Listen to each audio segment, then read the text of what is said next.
നമസ്കാരം. ഏവർക്കും എല്ലാ ദിവസവും രാവിലെ 8 മണിക്കുള്ള സ്റ്റോക്ക് മാർക്കറ്റിലെ പ്രധാനപ്പെട്ട വാർത്തകളിലേക്ക് സ്വാഗതം. അങ്ങനെ തുടർച്ചയായി മാർച്ച്, ഏപ്രിൽ, മെയ് ഈ 3 മാസവും നമ്മുടെ നിഫ്റ്റിക്ക് പോസിറ്റീവായിട്ട് ക്ലോസ് രേഖപ്പെടുത്തുവാനായി സാധിച്ചു. മെയ് മാസം 1.71% ഗെയിനാണ് നിഫ്റ്റി നേടിയത്. ഇനി ഈ മാസത്തിലേക്ക്, അതായത് നമ്മൾ പുതിയ മാസത്തിലേക്ക് ഫസ്റ്റ് വീക്കിലേക്ക് എൻ്റർ ആവുകയാണ്. ജൂണില് അനലിസ്റ്റുകളുടെ എസ്റ്റിമേഷൻ പ്രകാരം ഒരു പോസിറ്റീവ് മൊമെന്റമാണ് മാർക്കറ്റ് എക്സ്പെക്ട് ചെയ്യുന്നത്. ഇനി ആദ്യമായി തന്നെ നമുക്ക് ഈ ആഴ്ച നമ്മുടെ മാർക്കറ്റിനെ സ്വാധീനിക്കുന്ന കാര്യങ്ങൾ എന്തൊക്കെയാണെന്ന് നമുക്ക് നോക്കാം. ആദ്യമായി തന്നെ സ്വാധീനിക്കുന്നത് RBIയുടെ ഇൻട്രസ്റ്റ് റേറ്റ് ഡിസിഷൻ ജൂൺ മാസം 6-ാം തീയതി ഫ്രൈഡേ വരുന്നുണ്ട്. അതാണ് ഈ മാസത്തെ ഗതി നിർണ്ണയിക്കുന്ന പ്രധാനപ്പെട്ട കാരണങ്ങളിൽ ഒന്നായി മാറുന്നത്. മാർക്കറ്റ് ഒരു റേറ്റ് കട്ടാണ് എക്സ്പെക്ട് ചെയ്യുന്നത്. രണ്ടാമത് വരുന്ന ഡൊമസ്റ്റിക് ഇക്കണോമിക് ഡേറ്റയാണ്, അതായത് vehicle sales data, PMI service data.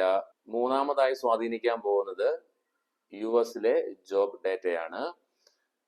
അതുപോലെ നാലാമതായി global economic data, ECB interest rate decision ഒക്കെയാണ്. അടുത്തതായി സ്വാധീനിക്കുന്നത് ഓയിലിന്റെ പ്രൈസ് ആണ്. ലാസ്റ്റ് വീക്കിൽ മാത്രം ഏകദേശം 3.09% ഇടിവാണ് ഓയിലില് നമുക്ക് കാണുവാനായി സാധിച്ചത്. പ്രധാനമായും സ്വാധീനിക്കുന്ന അടുത്ത ഘടകം എന്താണെന്ന് ചോദിച്ചാൽ FIIsന്റെ ഒഴുക്കനുസരിച്ച് തന്നെ കാര്യങ്ങളിരിക്കും. വെള്ളിയാഴ്ച FIIs വിദേശ ധനകാര്യ സ്ഥാപനങ്ങൾ നമ്മുടെ മാർക്കറ്റിൽ 5565.71 കോടി രൂപയുടെ സെല്ലാണ് നടത്തിയത്. തത്സമയം ആഭ്യന്തര ധനകാര്യ സ്ഥാപനങ്ങൾ 13,382.41 കോടി രൂപയുടെ ബൈ നടത്തുകയുണ്ടായി. അതുപോലെ തന്നെ മെയ് മാസം 11,773.25 കോടി രൂപയുടെ നെറ്റ് ബൈയിങ് ആണ് മന്ത്ലി ബേസിസിൽ FIIs നടത്തിയത്. തത്സമയം ആഭ്യന്തര ധനകാര്യ സ്ഥാപനങ്ങൾ 67,642.34 കോടി രൂപയുടെ ബൈ ആണ് നമ്മുടെ മാർക്കറ്റിൽ നടത്തിയത്. നേരത്തെ ഞാൻ പറഞ്ഞതുപോലെ തന്നെ മാർച്ചിലും ഏപ്രിലും മെയ്യിലും നമ്മുടെ മാർക്കറ്റ് പോസിറ്റീവായിട്ട് ക്ലോസ് ചെയ്യുവാൻ പ്രധാനപ്പെട്ട ഒരു കാരണങ്ങളിൽ ഒന്ന്, ഈവൻ ഡൊണാൾഡ് ട്രംപിന്റെ താരിഫ് പ്രശ്നങ്ങൾ വന്നിട്ടും പെഹൽഗാം അറ്റാക്ക് വന്നിട്ടും ഈ മാസങ്ങളിലൊക്കെ നമ്മൾ അതീവ വോളറ്റൈൽ ആയിരുന്നു നമ്മുടെ മാർക്കറ്റ്. എന്നിരുന്നാൽ പോലും ഈ 3 മാസങ്ങളിലും FIIs നെറ്റ് ബയേഴ്സ് ആയിരുന്നത് കൊണ്ടാണ് നമ്മുടെ മാർക്കറ്റും പോസിറ്റീവായിട്ട് ഈ 3 മാസവും ക്ലോസ് ചെയ്യാൻ സഹായകമായത്. അതുകൊണ്ട് തന്നെ ഇന്നത്തെ FIIsന്റെ ആക്ടിവിറ്റീസ് നമ്മൾ കീനായിട്ട് വാച്ച് ചെയ്യേണ്ടതായിട്ട് വന്നേക്കാം. പിന്നെ അടുത്തതായിട്ട് മാർക്കറ്റിനെ സ്വാധീനിക്കാൻ പോകുന്നത് ഈ മാസം വരുന്ന IPOകളാണ്. ഈ പറഞ്ഞ കാര്യങ്ങളൊക്കെയാണ് പ്രധാനമായും ഈ മാസം നമ്മുടെ മാർക്കറ്റിനെ സ്വാധീനിക്കുന്ന പ്രധാനപ്പെട്ട ഘടകങ്ങൾ. ഇനി വെള്ളിയാഴ്ചത്തെ മാർക്കറ്റിലേക്ക് നമ്മൾ ക്വിക്കായിട്ട് നോക്കുമ്പോൾ ഇന്ത്യ വിക്സ് 2.13% ഇടിവ് രേഖപ്പെടുത്തി 16.01 ലെവലിലാണ് നിലവിലുള്ള നിൽപ്പ്. നെഗറ്റീവ് സെന്റിമെന്റ്സ് ആണ് നിഫ്റ്റിയിലൊക്കെ കാണാൻ സാധിച്ചത്. ബാങ്ക് നിഫ്റ്റി പോസിറ്റീവായിട്ട് തന്നെ ക്ലോസ് രേഖപ്പെടുത്തി. വെള്ളിയാഴ്ച നമ്മുടെ മാർക്കറ്റ് നെഗറ്റീവ് ക്ലോസ് ചെയ്യാൻ പ്രധാനപ്പെട്ട കാരണങ്ങൾ ഗ്ലോബൽ മാർക്കറ്റിലുണ്ടായ ടെൻഷൻസ് ആണ്. അതുപോലെ തന്നെ നമ്മുടെ പല സെക്ടേഴ്സിലും കണ്ട വീക്ക്നെസ് ആണ് പ്രധാനമായും നമ്മുടെ മാർക്കറ്റ് നെഗറ്റീവായിട്ട് ക്ലോസിംഗ് രേഖപ്പെടുത്തുവാൻ കാരണം. ഇനി നമുക്ക് ഇന്നത്തെ മാർക്കറ്റിലേക്ക് വന്നു കഴിഞ്ഞാൽ നിഫ്റ്റിയിലേക്ക് വന്നു കഴിയുമ്പോൾ നിഫ്റ്റിയിൽ ഒരു ബെയറിഷ് ക്യാൻഡിലാണ് നമുക്ക് കാണുവാനായി ഡെയിലി ചാർട്ട്സിൽ കാണിക്കുവാൻ സാധിക്കുന്നത്. മാർക്കറ്റിന്റെ ഒരു റേഞ്ച് ബൗണ്ട് ട്രെൻഡിനെയാണ് കാണിക്കുന്നത്. എന്നിരുന്നാൽ പോലും ബൈയിങ് ഇൻട്രസ്റ്റ് ലോവർ ലെവൽസിൽ കാണുവാൻ സാധിക്കുന്നു.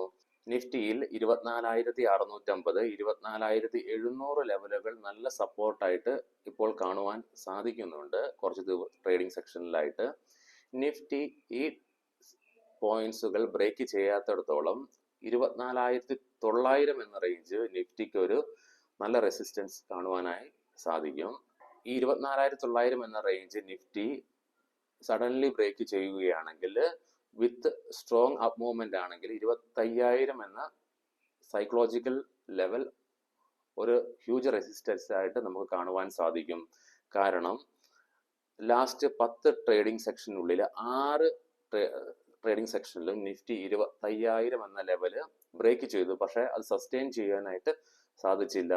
കാരണം റീറ്റെയിൽസിന്റെ ഭാഗത്തു നിന്ന് വരുന്ന ഹ്യൂജ് സെല്ലിംഗ് ആണ് നിഫ്റ്റിയെ ഈ റേഞ്ചിന്റെ താഴേക്ക് കൊണ്ടുവരുന്നതായി നമുക്ക് കാണുവാൻ സാധിക്കുന്നത്. നിഫ്റ്റിയുടെ വീക്ക്ലി ഓപ്ഷൻസ് ഡേറ്റ പ്രകാരം 25,500 എന്ന സ്ട്രൈക്ക് ഹോൾ സൈഡിൽ മാക്സിമം ഓപ്പൺ ഇൻട്രസ്റ്റ് കാണിക്കുന്നു. തത്സമയം 24,000 സ്ട്രൈക്കിനാണ് ഏറ്റവും കൂടുതൽ പുട്ട് സൈഡിലേക്ക് ഓപ്പൺ ഇൻട്രസ്റ്റ് കാണുവാനായി സാധിക്കുന്നത്. ബാങ്ക് നിഫ്റ്റിയിലേക്ക് വന്നു കഴിയുമ്പോൾ ബാങ്ക് നിഫ്റ്റിയിലെ ഒരു ബുള്ളിഷ് കാൻഡിൽസ്റ്റിക് പാറ്റേൺ ആണ് ഫോം ആയിരിക്കുന്നത് ഡെയിലി ചാർട്ട്സിൽ. നിലവിൽ ബാങ്ക് നിഫ്റ്റിയിൽ കാണാൻ സാധിക്കുന്ന ഒരു ട്രെൻഡ് എന്താണെന്ന് ചോദിച്ചാൽ ബൈയിങ് ഇൻട്രസ്റ്റ് അറ്റ് ലോവർ ലെവൽസിലാണ്. ബാങ്ക് നിഫ്റ്റിയുടെ ഓപ്പൺ ഇൻട്രസ്റ്റ് ചെക്ക് ചെയ്യുമ്പോൾ 56,000 എന്ന സ്ട്രൈക്കിലാണ് ബോത്ത് പുട്ട് സൈഡിലും കോൾ സൈഡിലും മന്ത്ലി ഓപ്ഷൻസ് ഡാറ്റ പ്രകാരം ഏറ്റവും കൂടുതൽ ഓപ്പൺ ഇൻട്രസ്റ്റ് കാണുവാനായി സാധിക്കുന്ന സ്ട്രൈക്ക്. വെള്ളിയാഴ്ച ഇന്ത്യൻ രൂപ 7 പൈസയുടെ നേട്ടം കൈവരിച്ച് അമേരിക്കൻ ഡോളറിനെതിരെ 85.55 എന്ന ലെവലിൽ വ്യാപാരം അവസാനിപ്പിക്കുകയുണ്ടായി. FIIസിന്റെ ഫ്യൂച്ചർ മാർക്കറ്റിലുള്ള ഷോർട്ട് പൊസിഷൻ വ്യാഴാഴ്ച 77,963 കോടി രൂപയിൽ നിന്നും വെള്ളിയാഴ്ചയായപ്പോൾ 83,684 കോടി രൂപയിലേക്ക് വർദ്ധിപ്പിക്കുകയുണ്ടായി. അതായത് ഏകദേശം 4,000 കോടി രൂപയുടെ ഷോർട്ട് പൊസിഷൻ വർദ്ധിച്ചു. അതുപോലെ തന്നെ ഗ്ലോബൽ മാർക്കറ്റിലേക്ക് നോക്കുമ്പോൾ വെള്ളിയാഴ്ച US മാർക്കറ്റ് നെഗറ്റീവായിട്ടാണ് വ്യാപാരം അവസാനിപ്പിച്ചത്. നിലവിൽ ഡോ ജോൺസ് ഫ്യൂച്ചറും നെഗറ്റീവിലാണ് വ്യാപാരം തുടർന്നുകൊണ്ടിരിക്കുന്നത്. യൂറോപ്യൻ മാർക്കറ്റ്സിൽ ഒരു മിക്സ്ഡ് സെന്റിമെന്റ്സ് ആണ് വെള്ളിയാഴ്ച കാണുവാൻ സാധിച്ചത്. ഗിഫ്റ്റ് നിഫ്റ്റിയുടെ നിലവിലെ ഇൻഡിക്കേഷൻ പ്രകാരം ഒരു പോസിറ്റീവ് ഓപ്പണിംഗ് ആണ് നമ്മുടെ മാർക്കറ്റിൽ കാണുവാൻ ഇന്ന് സാധിക്കുക. ഇനി നമുക്ക് ഇന്നത്തെ പ്രധാനപ്പെട്ട സ്റ്റോക്കിംഗ് ന്യൂസിലേക്ക് കടക്കാം. മാസ്ഗോൺ ഡോക്ക് ഷിപ്പ് ബിൽഡേഴ്സ് കമ്പനിയുടെ നെറ്റ് പ്രോഫിറ്റിൽ Q4 ആണ് എല്ലാം 51% ഇടിവ് രേഖപ്പെടുത്തി. 663 കോടി രൂപയിൽ നിന്നും 325.3 കോടി രൂപയായി നെറ്റ് പ്രോഫിറ്റ് ഇടിഞ്ഞു. തൽഫലമായി തന്നെ വെള്ളിയാഴ്ച ഒരു 7% ഇടിവ് സ്റ്റോക്കിൽ കാണുവാനായി സാധിച്ചു. ഏജീസ് വൊപാക് കമ്പനിയുടെ ഷെയർ ഇന്ന് ലിസ്റ്റ് ചെയ്യുകയാണ്. റിലയൻസ് പവർ വെള്ളിയാഴ്ച കമ്പനിയുടെ സ്റ്റോക്കിൽ ഒരു 16% ഉയർച്ച വോളിയം ഹൈക്കിനെ തുടർന്ന് കാണുവാനായി സാധിച്ചു. 10 വർഷത്തെ റെക്കോർഡ് ഹൈ ആണ് സ്റ്റോക്കിൽ വെള്ളിയാഴ്ച രേഖപ്പെടുത്തിയത്.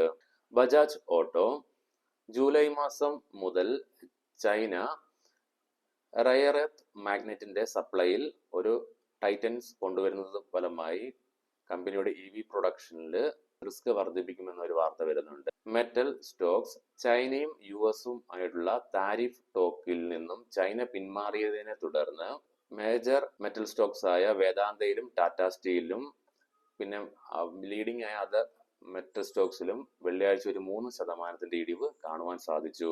നൈക്ക കമ്പനിയുടെ നെറ്റ് പ്രോഫിറ്റിൽ 193% ഉയർച്ച രേഖപ്പെടുത്തി 20 കോടി രൂപ റിപ്പോർട്ട് ചെയ്തു. റവന്യൂ 24% ഉയർച്ചയും രേഖപ്പെടുത്തി.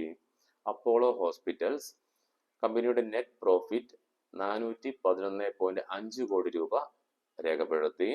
റവന്യൂ 5,592.2 കോടി രൂപയും രേഖപ്പെടുത്തുകയുണ്ടായി. സൺ TV കമ്പനിയുടെ റവന്യൂവിൽ 2.2% ഇടിവ് രേഖപ്പെടുത്തി 961.3 കോടി രൂപയിൽ നിന്നും 940.6 കോടി രൂപയായി കുറഞ്ഞു. PNC ഇൻഫ്രാടെക് കമ്പനിയുടെ നെറ്റ് പ്രോഫിറ്റ് 81% ഇടിവ് രേഖപ്പെടുത്തി 397 കോടി രൂപയിൽ നിന്നും 75.5 കോടി രൂപയായിട്ടാണ് ഇടിഞ്ഞത്. SML ഇസൂസു കമ്പനിയുടെ നെറ്റ് പ്രോഫിറ്റ് 1.2% ഉയർച്ച രേഖപ്പെടുത്തിക്കൊണ്ട് 52.32 കോടി രൂപയിൽ നിന്നും 52.95 കോടി രൂപയായി വർദ്ധിച്ചു. വീഡിയോ കണ്ട എല്ലാവർക്കും നന്ദി, നമസ്കാരം. ഏവർക്കും നല്ലൊരു ട്രേഡിംഗ് ദിനം ആശംസിക്കുന്നു.